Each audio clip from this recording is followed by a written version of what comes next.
It's been an eventful year in cricket, but for one final time in 2019, for us at My 11 Circle presents Cricbuzz Live, and for Team India, it's a final throw of the dice. And whether you talk about dice or coins, at least as far as the coin is concerned, it's gone in India's favour. Just a quick reminder, yes, India have finally won a toss. And of course, the result of the toss was a no-brainer, deciding to field first, with dew going to play a major factor. But for the moment, let's not talk about the dew. Let's welcome our guests in the studio, Joy Bhattacharjya and Simon Doull. Welcome, gentlemen. Well, thank you. If you're going to win one, not a bad one to win. The last one, the deciding one, finally win a toss. And of course, the venue. It's not just the last one. It's not just a decider. It's the venue where we've all talked about the dew, and it is going to be a factor. Normally, Virat doesn't make a big deal about it. He said big factor. Yeah, he did. He said it was going to play a big part, and obviously they've trained. They would have had guys down at the ground yesterday afternoon, yesterday evening from the Indian side, and just, they would have been practicing too, I think, Joy, with wet balls, just in case. You hope you win the toss, but just in case, you've got to practice with that. Yeah, they would be putting the ball in there and celebrating. And I like the way that we are always prepared. Look at us in the studio, you know. It's a Christmassy feeling, last this thing of the year. We couldn't have a Christmas tree, so Gautam decided to dress up as one. I know, it's good. And that's like exactly the kind of celebration that we want out. From head to toe. I've got a bit of green just behind me over my shoulder. That's nice. Socks, Yep. belt, jacket. I like it. I think it's good. You're not a fan, are you? Way to say Merry Christmas. Yeah. If you had told me, I would have worn my dark glasses. My dark glasses with power would have just worked easier. You know, you can dim the lights, but that would be... I think that's our goal for next year. If we're going to have a Christmas, New Year's wish, a New Year's goal is to get Joy into some bright colours next year, IPL time. That's our goal. Even if it's not Christmas, we'll make that our New Year's resolution. Yeah. Shall we? Gee. Are you up for the challenge? Look, I'm just putting it out to everyone out there. If you think that those socks work, I think people need to vote on those socks. I think the nation needs to know what everyone thinks about those socks. I think it All right, needs fine, to go on. Hashtag Cricbuzz Live. These are the socks you're talking about. Yeah. It's just purely for Christmas. I do wear it once in a while, but to go with the jacket, to go with the spirit. And of course, let's not digress too much because we've got lots to chat about on the show. Let's just give you a quick reminder. One solitary change for India.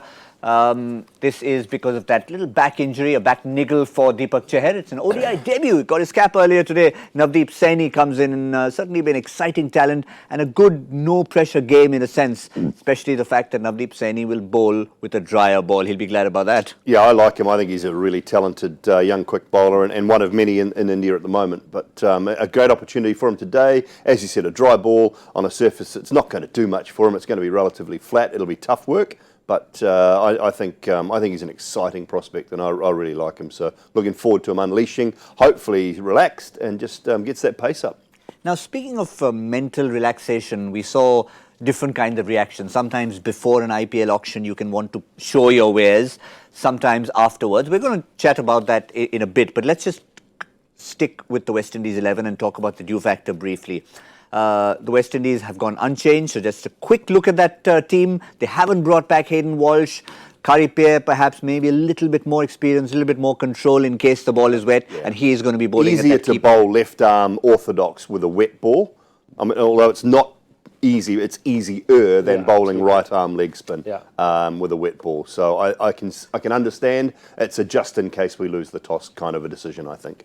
Now remember, the last time we had our My 11 Circle expert advice, Simon Doull was spot on. We asked about who you'd make captain. He made Rohit Sharma captain. He went against what we thought. Both Joy and I agreed on Virat Kohli there because it was Vizag. Now remember, this is a ground where Virat Kohli has not been able to buy a run. Maybe that's how things work in reverse. So the question today is, who do you think is going to score the most points? It doesn't necessarily have to be the one you'll make captain. You could, but who do you think is going to score the most points? Will it again be a batsman, a specialist, or an all-rounder? Oh, dear me. Look, I'm going to go with a bowler. I'm going to go with a bowler today. India are bowling first, dry, first up. Stick with Kuldeep. Good game last game. Stick with Kuldeep. Kuldeep to get the most points. Yep. Interesting. He's going with Kuldeep. I'll go with, what the hell, Rohit Sharma again. I'm behind the curve, I know, but hell, all right, we have three different names because I'm going to go with the reverse psychology because when we built up Virat Kohli at Vizag and said he's the king of Vizag, he scored a first ball duck.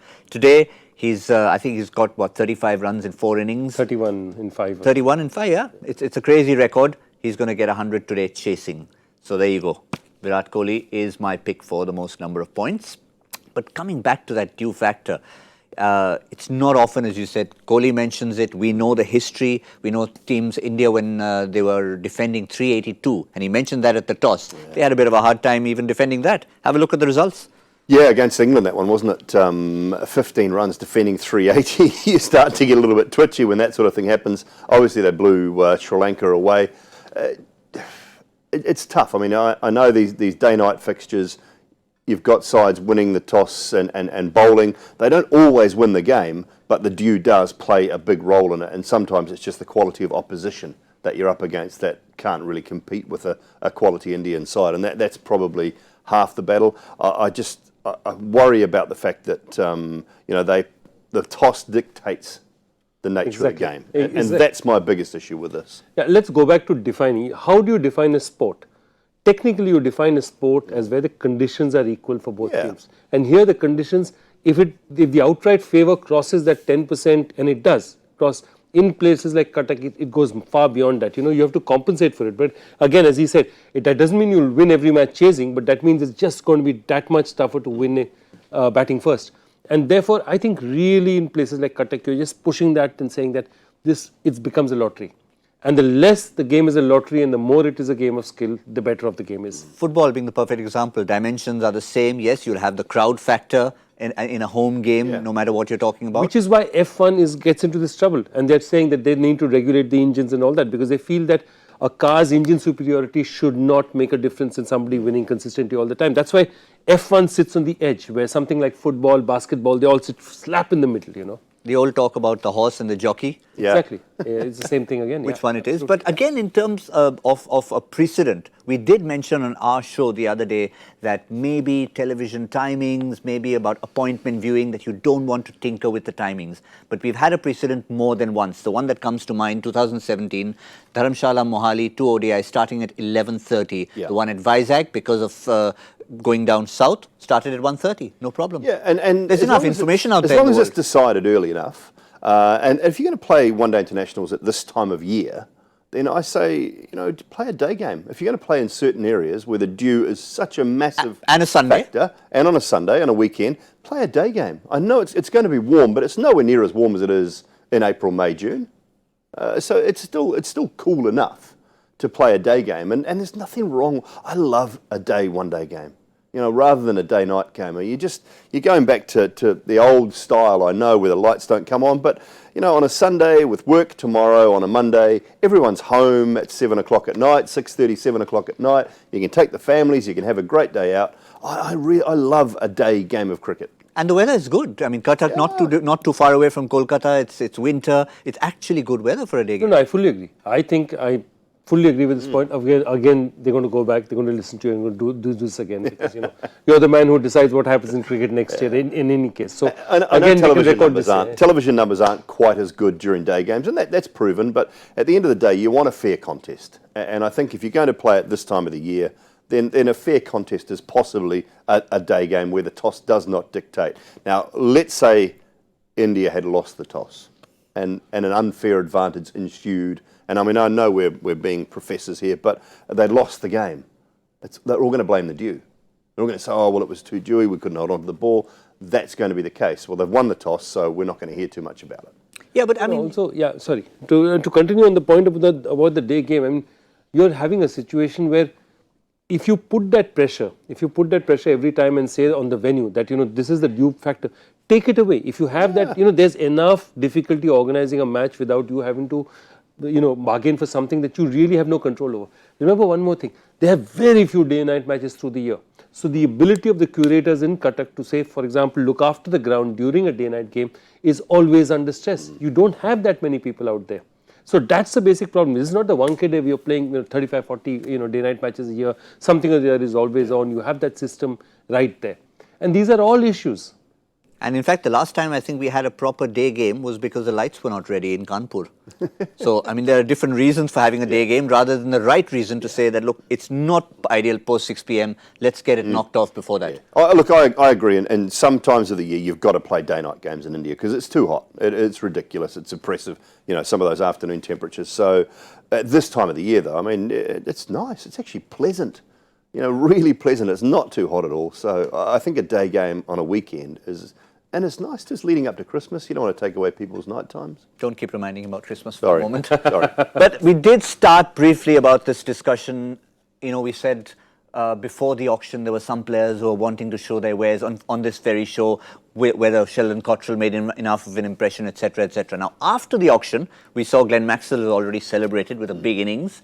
And what about Sheldon Cottrell and Shimron Hetmyer? Both of them will be in action today. And have a look at these top 5 buys: Cummins, Maxwell, Morris, Cottrell, Coulter, Nile. Now, we've talked about Maxwell. He's already played a big innings. Cummins won't have an option at the moment. But Sheldon Cottrell today, him and Shimron Hetmyer, what mentally is going through their minds? Okay, we've done our job, now we can relax. Look, I think they'll play better just because they're relaxed. They have nothing to prove anymore. It's done. The job is done. They'll go there and say, okay, we need to have a great cricket game, prepare, keep myself physically fit, keep moving. It's done. It's out of the way. And I think that's the same true also for players who've not qualified. Okay, we did our best. We showed our wares. It didn't work. We didn't get there in the auction. Time to move on, time to get on with our life. So for both people, I think they would have been far more tense, whether they got selected or didn't get selected now. I mean, they're free. And the man who made the statement, Shea Hope, unfortunately, we thought maybe there was a place for him. There wasn't. Yeah, I mean, there wasn't a place for a lot of people. And I think that was it's a small auction compared to the full ones that will take place. Is it next year the full one goes back again, or the what year after? But it was a smaller auction. And so a lot of players that you probably thought could be picked up weren't picked up. I want to come in here and say, like, you guys have been watching it. Nobody's heard what you had to say about it.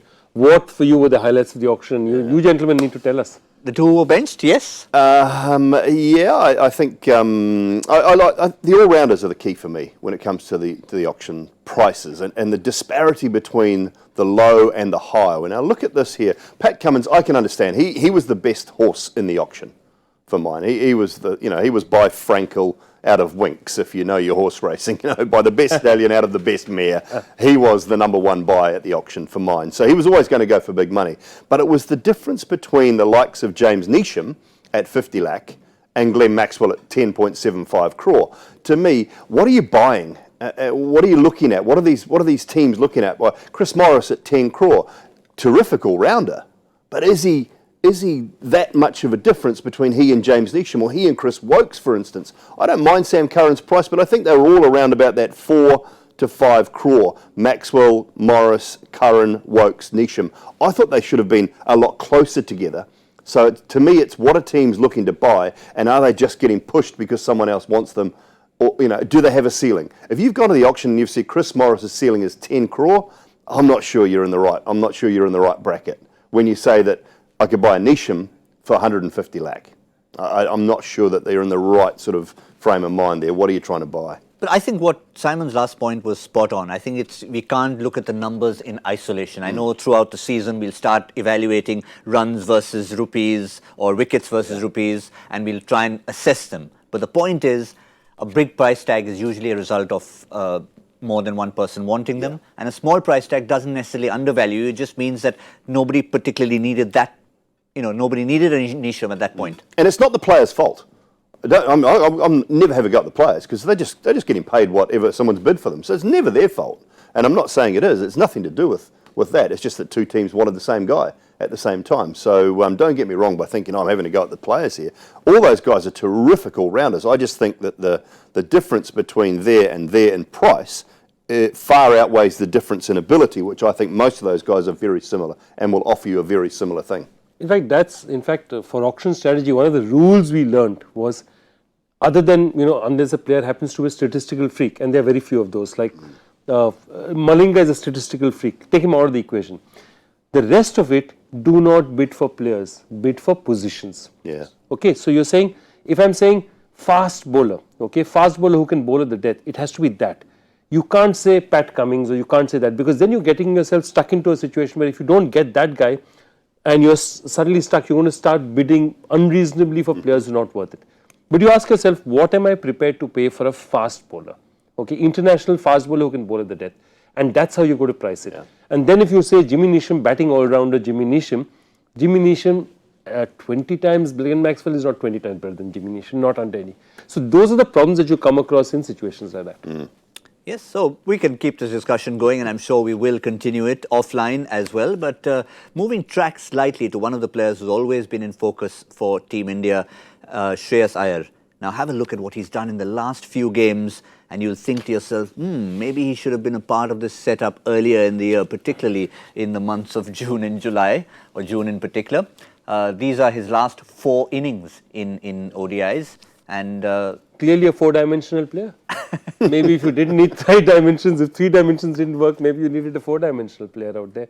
No, seriously, I mean, I think the Indian team management, I know that a lot of that selection committee is going to go out right now, but they'd probably look at Shreyas Iyer right now and think, maybe we missed a trick out there. Because, they went and they backed a horse, and I don't have any problem with Ambati Raidu, but you back him at a time when he's coming back, he's 33, 34 years old, and they put a lot of pressure on him because they said, you're the guy, and then suddenly he's not there, and I think it was a bit of a mess, and I think, Shreyas is beginning to show us why possibly he should have been there. Simon Doull had the same expression when we had a discussion about Mohammad Shami the other day, obviously referring to the World Cup semi-final. So Shami was missed, and so was Shreyas Iyer. Yeah, I think they'll learn from this. It's a selection issue, and it's a succession planning issue, and that's the key. Did we give the guy enough time leading into it to find out whether he was good enough or not? No, was the answer to that question. So we couldn't take him on the hope. So we went back to an experienced player. So it's all about the 18 months leading up to that World Cup. But the problem is, and it's much like I'll go back to sort of the sport of choice in my country, rugby. If you don't blood players into that All Blacks side, then we don't really know how good they are. If you don't blood players into this Indian cricket team, and it's very difficult to get in at times, and that's the issue. But in between World Cups, what is most important? Winning series or building a World Cup team? That's the question you have to ask yourself. Do we want to build a World Cup team in the 12 months leading up to a World Cup, or are we only worried about winning? Now, if you want to build a team, then you give young players an opportunity and you play them in games which are pressure games rather than just playing them for the sake of playing them when nothing's on the game, and you find out how good they are. And that's the succession planning, and that's what you have to do if you want to win World Cups. Probably the kind of succession planning we're looking at in terms of a Shikhar Dhawan, who had to swallow that bitter pill of not being in the T20 side, and now maybe he gets a second pill for the ODI side. And I don't think it's a bad thing at all for Indian cricket, because you always, if you see any championship side, you'll almost never see one side only with veterans or with these things. You will take senior players out there, you'll take 3, 4, 5 senior players with that, but you always need a couple of young guys. And look at that record. Right now, this record is definitely looking skewed to one side, because while Dhawan has had a good record, he's had a very, very good record, it's not that he's done badly. If you see the 17 that he's played as well, I think his form has tended to dip and injuries are taking its toll. I think Rahul's making a fair case for him being the #1 opener with Rohit. I think it's about consistency. Also, we've seen Shikhar occasionally, he sort of thrives in these multi-nation tournaments.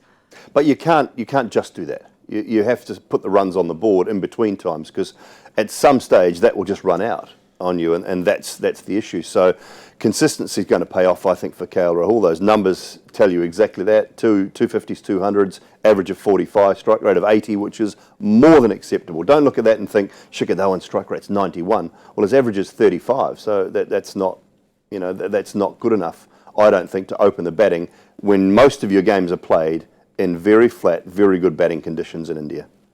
And of course, you talk about the consistency. Let's remind you that when Rahul first came in, he didn't get into his preferred slot as an opener. So I think that average will be even further skewed in his last few innings when he's got his 450 plus scores in 12 innings versus 17 innings. So let's just end that discussion for now by saying KL Rahul as Indian opener for both of you gentlemen. Yes. I think he's first choice. He's first choice. I'd love to see Shikhar trying to make his way back, because I think that competition is great for Indian cricket.